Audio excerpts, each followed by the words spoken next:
राजकीय घडामोडी, सामाजिक विश्लेषण, कृषी विभाग, कला व मनोरंजन विश्व आणि क्रीडा क्षेत्रातील बातम्यांचे ताजे व अचूक अपडेट्स महाराष्ट्र शाही न्यूज मराठी. बातमी मागची बातमी, शोध सत्याचा.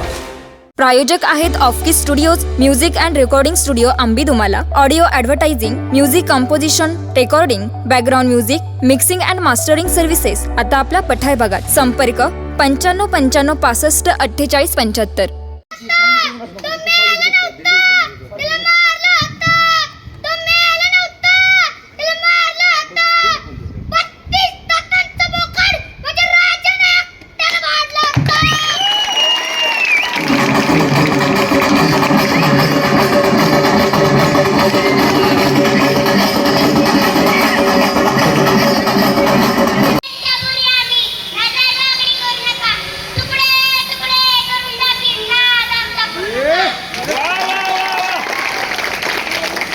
जय शिवराय.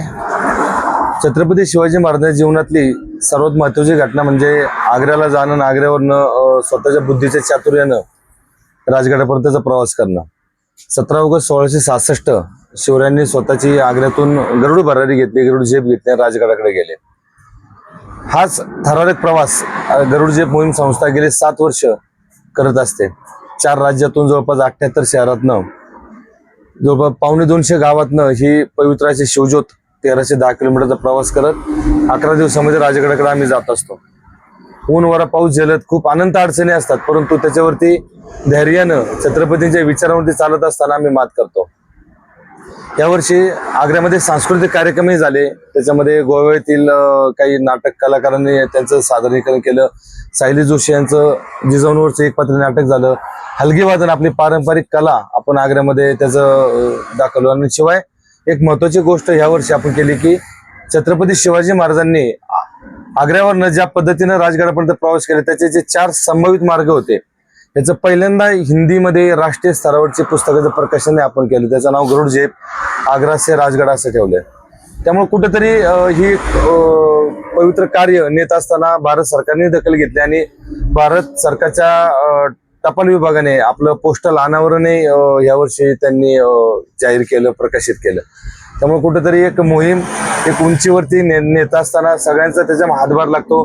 त्याच्यामध्ये महाराष्ट्रात आल्यानंतर धुळे असेल, नाशिक असेल, आमचा अहिल्यानगर जिल्हा असेल, पुणे जिल्हा असेल, या सर्व जिल्ह्यातून जोरदार असं स्वागत होतं. तुम्ही आज बोटामधलं भव्यदिव्य स्वागत पाहिलंच असेल की कशा पद्धतीनं नागरिक, महिला, लहान गोपाळ मंडळी सुद्धा उत्स्फूर्तपणे सहभागी होतात. त्यामुळे असंच दिव्य स्वागत पुणे जिल्ह्यातून राजगडाकडे जाताना निश्चितपणे होईल. या मोहिमेतून सर्वांना मी आवाहन करेल की पुढील वर्षी जास्तीत जास्त संख्येनं आग्र्यापासून राजगडापर्यंतचा प्रवास करता आला तर निश्चितपणे करा. हा निशुल्क पूर्णपणे ही पायवारी असते. जय शिवराय. खऱ्या अर्थाने तुम्हाला स्मरण राहावं की पुरंदरचा तह झाला शिवछत्रपतींना आणि स्वराज्यावर फार मोठा घाला झाला आणि पुरंदरच्या तहामध्ये पुरंदरचा तह होताना मिर्झाराजे जयसिंग आणि दिलेर खान या औरंगजेबाच्या 2 सरदारांनी आपल्या पुरंदरला वेढा दिला. बाजी प्रभू मुरारबाजी देशपांडे यांचं या ठिकाणी शहीद झाले. मोठा भीम पराक्रम करून त्यांनी स्वराज्यासाठी देहाचं प्राणाचं अर्पण केलं आणि या पुरंदरच्या तहामध्ये शिवछत्रपतींना आग्र्याला बाल संभाजीराजांबरोबर जाण्याचं निमंत्रण तो कराराचा एक भाग झाला.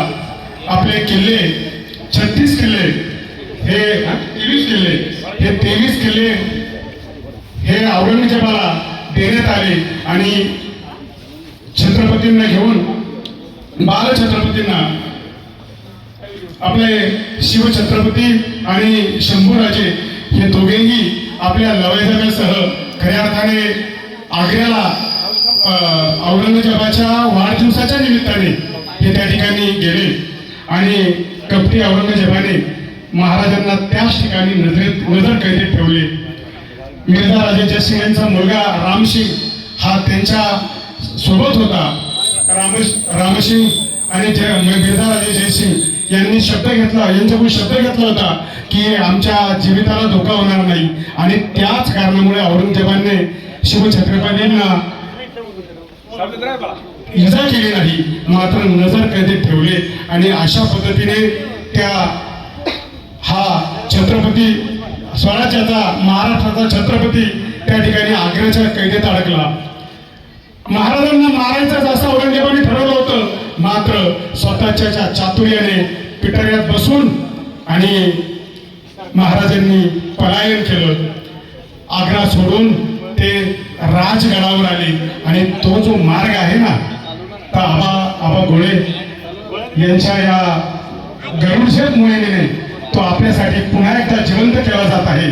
खऱ्या अर्थाने आग्रा ते राजगड, आग्रा ते राजगड ही जी मोहीम आहे ना, ती त्या शिवचातुर्य दिनाची आठवण करून देणारी आहे, तुम्हाला आम्हाला स्फूर्ती देणारी आहे. शिवछत्रपती काय होते हे सांगणारे आहे आणि ही मोहीम चालू करणारे आबा गोळे साहेब हे आमच्यासाठी अगदी हृदयामध्ये स्थान असणारे व्यक्तिमत्व आहे. त्यांच्या अनेक मुलाखती आम्ही ऐकलेल्या आहेत, युट्यूबवर त्या प्रसारित होत आहेत आणि खऱ्या अर्थाने आबा गोळे यांचे पूर्वज 14 वंशज हेही या मोहिमेमध्ये होते. खऱ्या अर्थाने आज अशी माणसं या महाराष्ट्रामध्ये आहेत.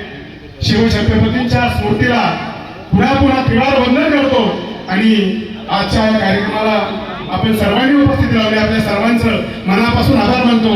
आमचे अशोकजी साळवे सर हे दरवर्षी या कार्यक्रमासाठी अँकरिंगचं काम करत असतात, त्यांचंही मनापासून आभार मानतो. मी आमच्या विकाजी बजरंग दलाचे अध्यक्ष प्रमुख असतील त्यांना विनंती करतो की साळवे सरांचा एक छोटासा सत्कार. खरं तर भोटा आणि पंचक्रोशीच्या वतीनं या ठिकाणी गरुड झेपचे सर्व सदस्य आणि त्यांच्या सर्व टीमचं भोटा नगरीच्या वतीनं मी मनापासून सर्वांचे सहर्ष स्वागत करतो. खरं तर आपल्या या देवाच्या भेटीसाठी हा सर्व तरुण तडफदार वर्ग आग्र्याहून या ठिकाणी राजगड या ठिकाणी जाणार आहे. खरं तर छत्रपतींचं शौर्य या ठिकाणी प्रत्येक गावाला सांगत भेटी देत ही टीम त्या ठिकाणी राजगडवरती जाणार आहे. या टीम मध्ये भोटा गावची आपली एक तरुणी शौर्या यामध्ये तिने सक्रिय असा सहभाग घेतलेला आहे. तिच्याबद्दल आम्हा सर्व भोटेकरांना सार्थ असा अभिमान आहे आणि या टीमचं मनापासून स्वागत करून पुढील कार्यक्रमाला सुरुवात करावी. महाराष्ट्र शाही न्यूज मराठी, बातमी मागची बातमी, शोध सत्याचा.